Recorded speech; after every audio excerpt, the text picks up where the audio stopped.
BNP ব্যতীত অন্য কোনো দলের হাতে রাষ্ট্র ক্ষমতা দিলে তারা দেশ পরিচালনা করতে পারবে না বাংলাদেশের অভ্যন্তরীণ চ্যালেঞ্জ এবং জিও পলিটিক্সের জায়গা থেকে।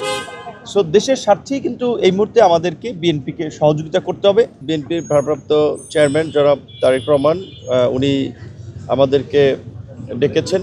ওনার সাথে আজকে আমরা গণ অধিকার পরিষদের পক্ষ থেকে আমি গণ অধিকার পরিষদের সভাপতি নুরুল হক নূর এবং আমাদের সাধারণ সম্পাদক ভারপ্রাপ্ত জনাব হাসান আল মামুন এবং আমাদের উচ্চতর পরিষদের সদস্য অ্যাডভোকেট খালিদ, আমরা তিনজনে আমরা মতবিনিময় করেছি। আমাদের এই মতবিনিময় দেশের চলমান পরিস্থিতি, বিশেষ করে নির্বাচন এবং নির্বাচনে আপনারা জানেন যে বিএনপির সাথে যারা যুগপৎ আন্দোলন করেছে তারা আমরা একত্রে নির্বাচন করছি এবং বিএনপির ভারপ্রাপ্ত চেয়ারম্যান জনাব তারেক রহমানের ঘোষণা ছিল যে আমরা একসাথে আন্দোলন, একসাথে নির্বাচন এবং একসাথে জাতীয় সরকার।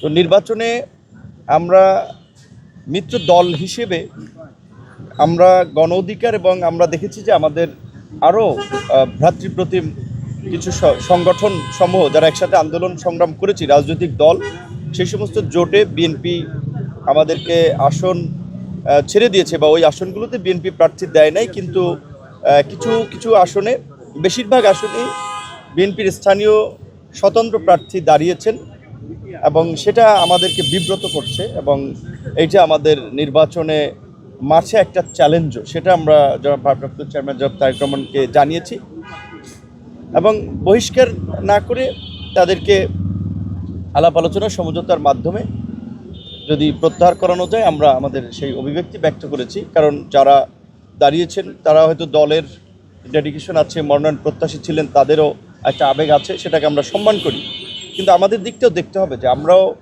একটা প্রতিকূল সময়ে রাজনীতি করে আমাদের একটা অবস্থান সারা বাংলাদেশে ছোটোখাটো হলেও তৈরি হয়েছে।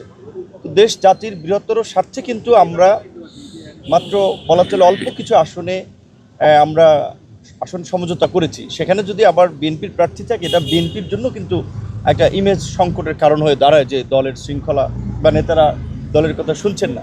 তো চেয়ারম্যান সাহেব আমাদেরকে আশ্বস্ত করেছেন যে বিশেষ করে আমাদের মিত্র সংগঠন সমূহের যেসব আসনে স্বতন্ত্র প্রার্থী আছে সেই সমস্ত প্রার্থীদেরকে ডেকে কথা বলবেন এবং তাদেরকে আমাদের সাথে কাজ করানোর নির্দেশনা দিবেন। পাশাপাশি আমরা নির্বাচনের মাঠে কী ধরনের চ্যালেঞ্জ তৈরি হতে পারে এবং নির্বাচন পরবর্তী রাজনীতিতে, কারণ হচ্ছে যে আগামীতে নির্বাচন হলেই দেশ সংকট থেকে উত্তরণ হবে সেটি ভাবার কোনো অবকাশ নাই। ওদের স্বপ্ন পূরণে পাশে থাকতে পেরে আমরা গর্বিত। সেক্ষেত্রে এই যুগপৎ আন্দোলনের মধ্যে দিয়ে গড়ে ওঠা ঐক্যকে যেন উনি সুসংহত করেন, দলীয় নেতাকর্মী দলের বাইরেও যেন সমাজের বিভিন্ন শ্রেণী পেশার মানুষের কথা শোনেন, তাদেরকে নিয়েও মাঝে মাঝে বসেন। আমাদের পক্ষ থেকে এই প্রস্তাবটিও আমরা দিয়েছি, কারণ এটা ঠিক যে এই মুহূর্তে বাংলাদেশের বাস্তবতায় বিএনপি ব্যতীত অন্য কোনো দলের হাতে রাষ্ট্র ক্ষমতা দিলে তারা দেশ পরিচালনা করতে পারবে না বাংলাদেশের অভ্যন্তরীণ চ্যালেঞ্জ এবং জিও পলিটিক্সের জায়গা থেকে।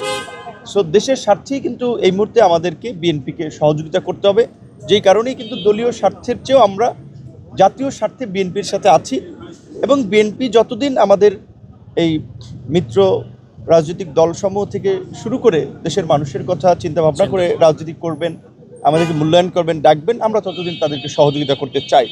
কারণ এই বাংলাদেশের গত 5 দশকে আমরা দেখেছি যে বাংলাদেশের যেই জায়গাটিতে যাওয়ার কথা ছিল দুর্নীতি দুঃশাসনের কারণে সেই জায়গাটি যেতে পারে নাই। তো আমি মনে করি যে জনাব তারেক রহমানের একটা ঐতিহাসিক সুযোগ এসেছে, তার বাবার মতো, তার মায়ের মতো, তার বাবা যেমনিভাবে বাংলাদেশের একটা উত্তাল সময়ে পাল্টা কু সেই সময় যেমন বাংলাদেশকে নেতৃত্ব দিয়েছেন, বাংলাদেশকে ঘুরে দাঁড়াতে সহায়তা করেছেন, কাজ করেছেন, স্বাবলম্বী করেছেন, ঠিক একইভাবে তারও কিন্তু একটা ঐতিহাসিক সময় এবং সুযোগ তার জন্য এসেছে যে আগামীর বাংলাদেশের নেতৃত্ব দিয়ে গোটা জাতিকে ঐক্যবদ্ধ রাখা এবং বাংলাদেশের একটা স্বাধীন স্বতন্ত্র একটা পররাষ্ট্র নীতি গ্রহণ করা, বাংলাদেশের গণতন্ত্রের একটা প্রাতিষ্ঠানিক ভিত্তিকে শক্তিশালী করা। তিনি ইংল্যান্ডের মতো একটা দেশে থেকেছেন, সেই সময় দেশের গণতন্ত্র উন্নয়ন দেখেছেন, সেই বিষয়গুলো আমরা আলাপ আলোচনা করেছি। না, আমরা আশাবাদী এবং তার কথাবার্তিতে কোনো আন্তরিকতার ঘাটতি নাই, তার প্রচেষ্টারও কোনো ঘাটতি নেই। এটা আমরা আন্দোলন সংগ্রাম থেকেও যখন আলাপ আলোচনা করেছি আমরা দেখেছি, এবং তিনি পরিষ্কারভাবেই বলেছেন একটা খুবই হেভি স্ক্যাজুলের মধ্যে মিটিংয়ের মধ্যে প্রতিনিয়ত আছেন, এবং তার দল কত সিরিয়াস সেটা তো দেখেছেন যে, বা আমাদেরকেও জানিয়েছেন, আমরা এটা উপলব্ধি করেছি যে ম্যাডামের মৃত্যুর দিনেই কার্যত আপনার হেভিওয়েট নেতাদেরকে কিন্তু বহিষ্কার করেছেন। তো এরপরেও আরও যে জনের পদক্ষেপ নেওয়া দরকার তারা সেটা বিশেষ করে মিত্রদেরকে জেতানোর জন্য বা মিত্রদেরকে সহযোগিতা করার জন্য তারা নেবেন, এটা চেয়ারম্যান সাহেব, মহাসচিব সবাই আশ্বস্ত করেছেন এবং আমরা আশাবাদী। আমাদের জায়গা থেকে আমরা বলেছি, দেখেন বড় দল কিংবা আমাদের মতো ছোট দলেও আমরা এই মনোনয়ন বা প্রার্থীতে হ্যান্ডেল করতে গিয়ে দেখেছি একাধিক আসনে 2-3 জন আগ্রহ পোষণ করছে। কাজে বড় দলে তো এই চাপটা থাকবে, এবং 17 বছর তারা নির্বাচনে ভোটে অংশ নিতে পারে নাই, কিন্তু বহিষ্কার করলে তো অনেকে আরও ডেসপারেট হয়ে যাবে, বা বহিষ্কার করলে তো দলের নিয়ন্ত্রণের বাইরে চলে যায়। সেই জায়গা থেকে আমরা আমাদের জায়গাতে পরামর্শ দিয়েছি যে বহিষ্কার না করে বরঞ্চ বা যাদেরকে করা হয়েছে তাদেরকে ডেকে যদি কথা বলে সেটা পার্টির জন্য ভালো, এবং মিত্র সংগঠন হিসেবে আমাদের জন্য ভালো। আমরাও স্থানীয় পর্যায়ে যারা আছেন তাদেরকে নিয়েই কাজ করতে চাই।